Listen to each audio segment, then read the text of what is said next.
Magandang gabi, ako po si Maring Kaimo. At ako naman si Karen Davila at ito ang The Correspondents. Kudeta, military junta. Itong mga balibalitang musbong ng nakarang linggo.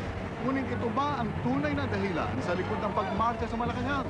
Sinisisi ng administrasyon ng ilang miyembro ng oposisyon sa pagplano ng di umano'y military junta na ito o di kaya assassination plot laban kay Pangulong Arroyo. Ngunit may sapat bang ebidensya na magpapatunay na meron ngang plano ganito? Narito ang report ni Correspondent Ann Torres.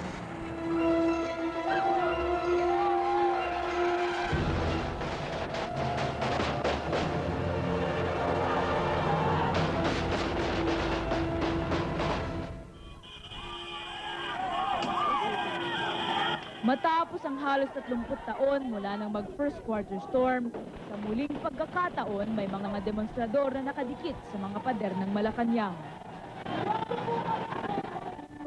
Madaling araw ng Mayo 1, sinugod ng mga pro-Arab ang Malacanang habang ang di umano'y mga coup plotters nanunood lang daw sa background. Pero hindi ganito ito kababaw, malalim ang mga pangyayaring ito.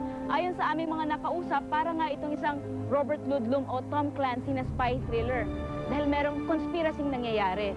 At nag-umpisa ang mga pangyayari noong pang nakaraang taon. Ayon sa mga nakausap namin sa intelligence community ng militar at pulisya, ang pangyayari noong Mayo 1 ay bahagi lamang ng isang mas malawak na operasyon, kasama na ang pagbobomba, asasinasyon at kudeta. Disyembre 30, sunod-sunod na bomba ang sumabog sa Maynila, bata't matanda, naligo sa sariling dugo. Binunyag sa The Correspondents ng isang mataas na source sa AFP Intelligence na ang mga bomba ay bahagi lamang ng isang malawak na destabilization plot na nagtagal ng 2 administrasyon. Administrasyon ni Erap hanggang sa administrasyon ni Gloria. Ang pakay, agawin ang kapangyarihan sa pamamagitan ng kudeta para magtayo ng isang junta. Binabalaan ko kayo, mag-isip-isip kayo. I shall crush you. Maraming nagulat nang lumabas si Pangulong Gloria Arroyo sa telebisyon sa unang linggo niya sa panunungkulan. Dala ang ganitong mensahe. Pero ayon sa aming source, ganun kaaga pa lang natunugan na ni Arroyo ang plano. Ang mensahe ay para sa mga pasimuno ng kudeta. Sino ang konspirador? Ang malinaw kung sino ang nagsabing hindi raw sila kasali, ang tinatawag na the usual suspects. Juan Ponce Enrile, Gringo Honasan. Si Panfilo Lacson, walang imik. Ilang araw matapos lumabas ang talumpati, pinaslang si Popoy Lagman sa UP Diliman. Suspetsa din ng intelligence community may kinalaman ito sa planong panggugulo. Suspect sa pagpatay ang kampong karibal ni Lagman na pinamumunuan ni Arturo Tabara na nakipag-areglo na sa pamahalaang estrada noon pang nakaraang taon. Para sa intelligence community ng AFP at PNP, ang kaguluhan sa Malacanang noong nakaraang Martes ang di umano'y pinakahuling buhol sa sinulid na nagtatahi sa mga insidente ito. Isang conspiracy nagmula pa raw sa panunungkulan ni Joseph Estrada. Si Colonel Reynaldo Beroya ay matagal nang katunggali ni dating PNP Chief Panfilo Lacson. Si Lacson ngayon ang dinidiin ni Beroya sa sinasabing kudeta. Earlier part of 2000, we got wind of their own plan to supplant, themselves into the existing government, and I knew it for a fact, no. So they were planning to grab power from Erap himself? Yes. Ang tao niya na si Ting Lacson? From Erap himself as early as 2000, it reached a point that Erap was scared of Lacson. Because I believe nalaman niya yung plano nila Lacson. But again, the problem is Lacson knew too much of Erap. So, nagkaroon ng parang balance of terror. Ayon kay Beroya, nabuko ni Erap ang plano, kaya naudlot ito. Pansamantalang natabunan naman ng mga pagbubulgar ni Chavit Singson at ng impeachment trial ang anumang pang-aagaw sa kapangyarihan. Hanggang sa sunod-sunod na ang mga pangyayari, People Power 2, plunder at ang pag-aresto kay Erap.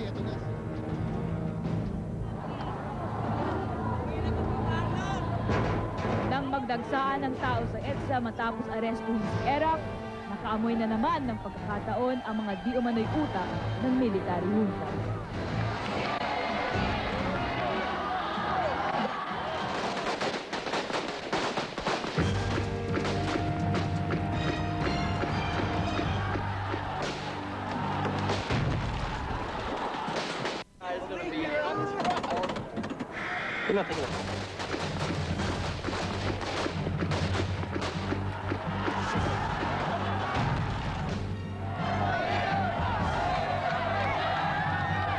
Papaligiran natin ang Malacanang ng libo-libong tao! Pag may support ka, like a crowd at EDSA, then ako might succeed.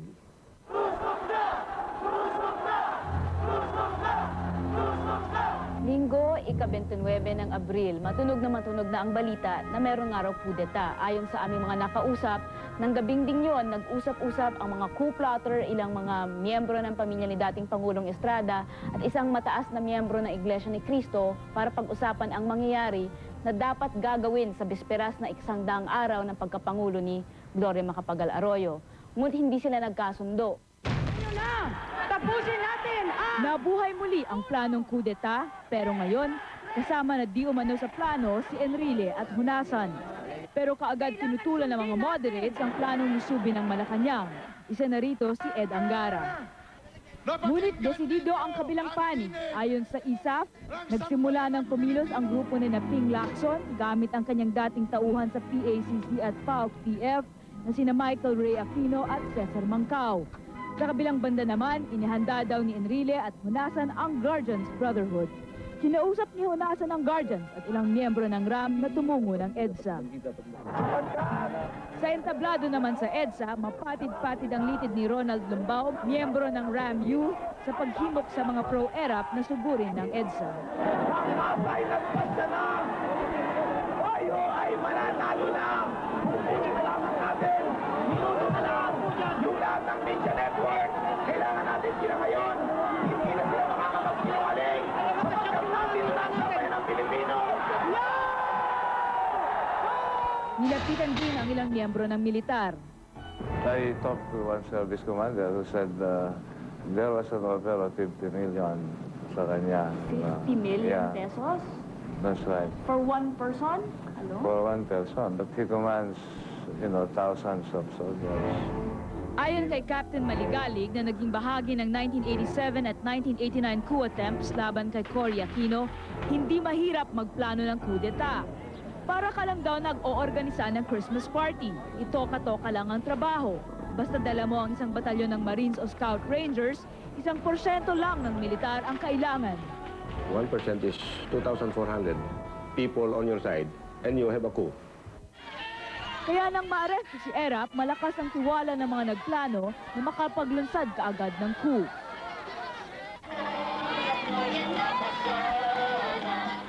Ang plano ay gamitin ang nanggigigil na masa sa EDSA upang isabak sa labanan at maging mitsa sa pagdeklara ng kudeta. Ang mga hinanakit at mga hinaing ng mga mahihirap dito sa atin ay mayamang hilaw na sangkap, no? Para sa ganitong mga pagsabog. Lalo na't kapag ito ay pinaapoy, no, pinainit ng ilang mga reckless o irresponsableng mga leader. Maaring habang nangyayaring hindi theory na yung coup cum revolution, whose main components are, by the way, General Malhacan and Dado Valeroso, then it could have occurred to them at that point in time, uy, malaki na yung crowd. Possible yung ating theory. Well, ERAP, of course, was taking advantage of the same situation, no? Pare-pareho sila nagagamitan. Pero nabuko ang plano. Lunes sa news conference ni Pangulong Gloria Macapagal Arroyo sa ika-100 araw ng kanyang administrasyon, Sila ay nagpagalit sa mga tao sa pamamagitan kanilang mga talumpati at sila nagplano para ang gabing Lunes ay maging gabi ng paghihimagsik at gabi ng paglusob sa Malacanang. That it was difficult for the AFP to withdraw their support from the president because number one, there was no moral issue against the president. Number two, there was no moral justification. Pero sa kabila ng nagnumiting Pangulong Arroyo na nag-ikot sa hapong yon, tensyonado pa rin. On the night of April 30, we had a security assessment meeting also, and there we all agreed that because of the failed military movement of April 29, we were assuming that they would make one last big push. You know, it's an all or nothing push. In fact, several choppers were moved in response to a possible unauthorized scenario that evening. Di nga nagtagal ang paghintay, mga alas 2 ng madaling araw, kumilos ang grupo sa EDSA.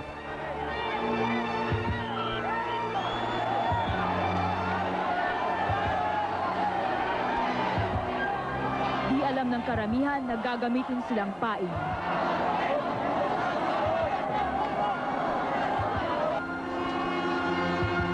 Initially, they will move towards Cardinal Sins Palace. They will move towards either Channel 7 or Channel 2 because in their plan, they must take over one station for their broadcast. Because if you will recall, the Channel 25 that they were utilizing at that time was not enough for a nationwide. Then they would move towards Malacanang because they knew that if they moved towards these three places first, there would be augmentation of forces that would thin out the defense in Malacanang. Organisado ang mga grupo, magaling ang mobilisasyon at deployment. Mula Ramon Magsaysay Avenue, naghuwalay ang grupo. Ang isa, dumiretso sa JP Laurel. Ngunit ang isang grupo lumusot sa isang side street at lumitaw na lamang sa kalye sa tapat ng Mercury Drug sa Ligarda. Ito ang grupong nakalapit sa Gate 7 ng Malacanang. Napansin ding may grupong dumating sakay ng mga dump truck. Kasama rito ang ilang armadong kalalakihan. Sa Menjola, mayroong nakitang miyembro ng Guardians na namimigay ng mga tear gas sa mga rallyista. Ayon sa intelligence service ng AFP, bahagi ng plano ang gamitin ng masa ni ERA para galitin ang mga pulis. Nakahalo sa grupo ang Special Insurrection Units o SIU na mag-uumpisa ng gulo, mambabato sa pulis, mananakit. Inamin ni Captain Maligalig na mayroon ngang SIU. Ito raw ay mga piling miyembro mula sa iba't ibang unit ng militar. Standard sila sa mga kudeta. Enero lang yon, narito na naman kami. Mukhang nagkakaputukan pansamantala dun sa may bandang Malacanang. Ewan ko kung warning shots pa rin yun o ano. Balak galitin ang mga pulis at sundalo para daw magpaputok sila sa mga demonstrador. Ang mangyayaring massacre ay gagamiting dahilan para iatras ng militar ang kanilang suporta kay Gloria Arroyo. After nandito tayo para makita yung Don Estrado noong January. Ngayon naman, Don Polino. Parang kabalyerong entrada ang military junta, ang manunubos sa harap ng kaguluhan. At para makapwesto sila, kasama sa balak ang pagpatay kina Gloria at ERA. Yung ebidensya tungkol doon sa balak na pagpaslan si Pangulong Gloria Macapagal Arroyo at saka dating Pangulong Estrada ay sa pagkakaintindi ko ay iba namang testigo ang gagamitin ng ating mga pulis. Ayon sa pananaw ng gobyerno, ang plano nung ilang mga pinunong nagbalak nito ay sunggabin ang kapangyarihan, ibagsak ang administrasyong Gloria Macapagal Arroyo, magkaroon ng junta na pansamantalang hawak ng kapangyarihan ng pamahalaan at magdaos ng isang snap election. Ako'y naniniwalang doon pinapupunta eh. Bagamat nung mga unang araw ng protesta, ito'y protesta lamang para kay ERAP. Sinasabing ang pakay talaga ng pagbisita ni Pangulong Arroyo kay ERAP noong Biyernes ay para ipresenta dito ang katibayan sa planong pagpaslang sa kanila. Kaagad na itinanggi ni Enrile at hunasan ang pagkakasangkot nila sa planong pagpapataob sa gobyerno. Kanino ako susuko? Under what conditions ako susuko? Ikaw magsabi sa akin. Illegal yung order. Walang basis yung arrest o yung imbitasyon. Iimbitahin ka tapos hindi ka na palalabasin. I am not anywhere near any group that had any intention of grabbing power. Nawawala pa rin si Ping Lacson, may balitang nakatakas na raw siya patungong Hong Kong. wala namang hustisya nang naghihintay sa akin at sa mga kasamahan ko sa oposisyon na isinangkot, sabihin na natin capriciously, whimsically, and arbitrarily sa isang imagined na kasong rebellion. Sa loob ng isang araw, nasupil ang pinlanong hunta. Sa ngayon, pilay ang ulo. Di namin nais manakot, pero di pa raw ito ang katapusan ng banta. We're trying to destroy the network. No?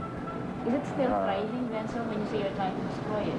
Actually, when you shall have planted that, medyo matagal burahin yan eh, no? Ako si Ann Torres, ang inyong naging correspondent.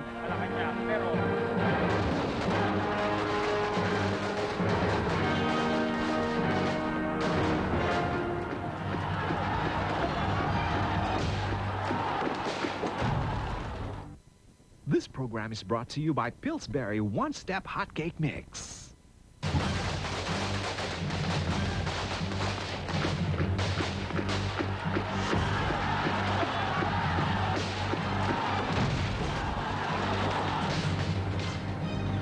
Ito na nga ba talaga yung tinatawag nilang people power ng masa? Nang sumugod ang mga tao dito sa Mendiola, hindi inakala ng mga pulis, maging ng miyembro ng administrasyon na ganung karami palang tao ang dadagsa. Sa dami ng tao napunta rito, kanya-kanyang dahilan kung bakit sila narito. Ang iba ay nandito para ibalik sa kapangyarihan ng dating Pangulong Joseph Estrada. Ngunit ang iba, may ibang hinihiling.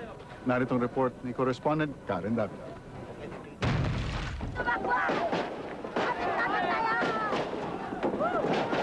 Kami nagbabayad sa inyo! At ang bayan! Hindi kayo! Sa dami nila'y nagmistulang karambola ang Mendiola. Iisa raw ang kanilang itsura. Wala raw kay magtungo sa EDSA. Ngunit laman ng puso nila sa pagmarcha ay iba-iba. Si Mang Angelito ay manlalako ng plastic. Hindi siya pro-ERAP, ngunit napadayo siya sa EDSA. Ang aking hanap buhay naapektuhan. Ang mga tao na pupunta ko sa division, kung saan impyerno yan, nasa EDSA lahat. Wala akong benta sa maghapon. Nasa bahay lang ako, wala akong magawa. Hindi ako makapunta, dalawang pamasahe. Kung hindi na po ito ng Net 25, hindi ako sasadyado. Nawalan siya ng benta dahil lahat ng tao anya'y nasa EDSA. Dito siya'y nakisali, nakiramay, nakikain, nakisigaw, naniwala. Ito rin ang naramdaman ng magbabarkadang sina Jojo, Arlan at Boy. Ano yung nag-udyok sa'yo at nagpunta ka roon? Sa akin ako talagang sabihin ito, pro-Irap ako. Isa na doon sa naawa ako kay Irap, yung inaresto siya na wala sa pag-aresto sa kanya. Ang masasabi ko lang siguro doon, kaya siya na-aresto, kaya sumama ang loob ko nung inaresto siya kasi pag once na nangangampanya siya, marami siyang hakot na tao, kaya siguro parang minadali ang paghuli sa kanya. Ang gusto ko lang masaksyon ko, kung talagang yung mga taong binabayaran talaga. Kaya't nang magsigawang lusob at laban, sila'y sumama at nagmarcha para sugurin ang Malacanang. Sabi na yung EDSA to, parang parang unfair sa mga mahihirap na tao. Parang boss na lang na mayayaman yung pinapakinggan nila. Boses ng mayayaman. Parang si Cardinal Sin. Tandang-tanda pa rin nila ang pangyayari na parang isang masamang panaginip. Ang tao masyado mapusok. Lusog. Siyempre, ako na dahil sa Agos. Eto na. Alas 2, tinirgas kami. Walang problema. May mga baong kaming tubig. Basa-basa mata, basa-basa, mahapdi eh. Tama yun, nangyari. Lakad kami. Alas 4, tinirgas na naman kami. Malapit na kami sa Mendiola. Tinirgas na naman kami, talo na naman ako sa flyover. Tumalon ka? Tumalon ako. Hindi ka natakot? Ba't ako matatakot? Ano na? Kesa sa mamatay ako sa tinirgas ng putang na yan. Mamatay na ako ng sarili ko. Sa dasal at dami nila anya, nalampasan nila ang mga barbed wire ng pulis sa Mendiola at nakalapit sa Malacanang. Ngunit walang kamuang-muang sa dami ng sundalo na nag-aantay sa kanila. Laban, laban, Dito at kami dahil hindi kami ginagalaw ng mga sundalo. Yun pala, sa likod ng sundalo, mga pulis na naghahanda. Naghahanda ng mga pulis. Pag alis ng pulis sa gitna, di na bakante. Nandiyan ang pulis, nandito ako. Sasabihin ng mga pulis, lusot, sila mga taktakin. Siyempre, naduduldol ang tao. Naduduldol, yung likod sa pulis, pumapalo. Ha? Umapalo. Nung batuhan namin na bago kami bumamba ng bombero, may patay. 3 tumpok ang patay. 3 tao. After naranasan nyo na yon, tapos eto na, tapos na siya. Oh. Naisip nyo po ba parang, ba't nga ako nagpunta ron? Yung dalawa sabihin natin panglahatan. Konstitusyon. Mali paghuli kay Presidente Erap. Naawa po kayo? Doon. Naawa ka? Doon. Pangatlo, wala nang murang milihin na bigas. Pang-apat, wala nang murang asukal. Paano ako isang katulad kong mahirap? So, yun po talaga yon. Yun ang aking, para sa akin lang. Hindi naman kayo noon parang galit kay Gloria? Ay, hindi. Hindi. Hindi naman nyo parang, ayaw nyo naman magpakamatay para kay Erap? Hindi nga eh. Para kay Mang Angelito, higit sa awa kay Erap, pagod na siyang maging gutom, mahirap at inaalipusta. Patawarin mo po ninyo sila, hindi nila nalalaman ang kanilang ginagawa. Nagpapasalan si Colonel sinabawi na EDSA. Bakit? Kanila ba EDSA? Pangalawa, sama ng loob ko. Ako na. Ano palagay niyo doon sa EDSA mahihirap? Halangang bituka? Pag sinabing halang butika ang loob ng tiyan, mamamatay tao. Pag sinabing walang cake, talagang lubos na mahirap kami. Bakit? Kahit paano may pera pa rin kami. Pag ako nagtinda, may pera ako. Pag wala akong tinda, wala akong pera. Yun lang ang sinasama ko ng loob. Sana hindi na siya naging presidente. Kasi kung hindi siya naging presidente, siguro hindi nangyari sa anak ko to. Dahil wala siguro yung EDSA 3. Nagsisisi naman na sumali sa rally si Aling Teresita habang siya'y nakikiramay kay Erap sa EDSA, ang kanyang anak na pulis na may nasa dispersal team para protektahan ang Pangulong Gloria. Nahati ang pamilya dahil kay Erap. Ito na pala ang katapusan ni P.O. Rolando Abelio, nabaril ng mga umano'y pro-Erap loyalist na kanyang nasita. Alam ko, siya, dedicated siya sa trabaho. Kaya kung nagkataon, nagkaroon kami ng face-to-face doon, ako ang tatalikod. Tatalikod ako talaga kasi alam ko, sinumpaan niya yun at alam ko siguro tama siya. Proud na proud po ba kayo sa anak ninyo? Yan, sabing maging proud man ako. Anong malay, nawala na yung buwan ng anak ko. Ano pang magagawa ko? Bayani man si Abelio ngayon, kailangan ng 4 niyang anak ay ama. Lalo na't siya lang ang breadwinner ng pamilya. Ang paalaala niya sa akin, huwag kong pababayaan yung kapatid ko. Yun ang paalaala niya. Ikaw, ano gusto mo maging paglaki mo? Pulis din ko. Namatay si Abelio habang ginagawa ang kanyang trabaho. Iba-iba ang paraan na narating nila ang Mendiola. Ang isa ay tumutupad lang sa tungkulin. Ang iba naman nangutang pa ng pamasahe. At ang karamihan inanod ng agos ng kapwa nila mahihirap. Para sa mga simpleng tao, hindi na mahalaga kung meron nga talagang junta o kudeta, kundi ano ngayon ang pakinabang nila sa EDSA. Lahat na nagrebelde sa EDSA, tutulungan namin. Wala naman siya binibigay ng signal sa TV. Kung siya kukontakin, wala naman siya binibigay ng telephone number. Saan ako hahanap? Hindi ako against sa Pangulong Gloria. Hindi ako against sa buhay pa ako eh. Mamamatay lang ako pag tamad ako maghanap buhay.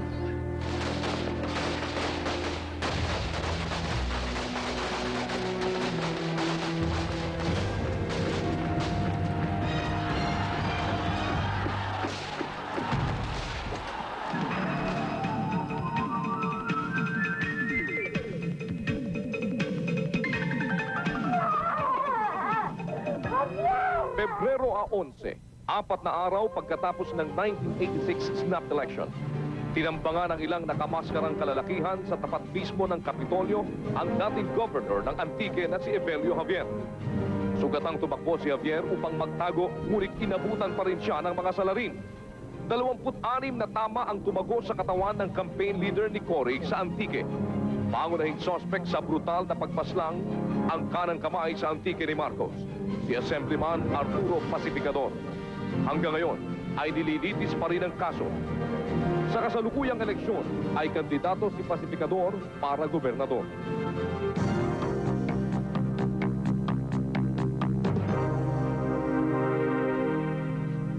portion is brought to you by the Philippine Star, the official print partner of ABS-CBN for Halalan 2001. This program is brought to you by Medes Ultra Thin.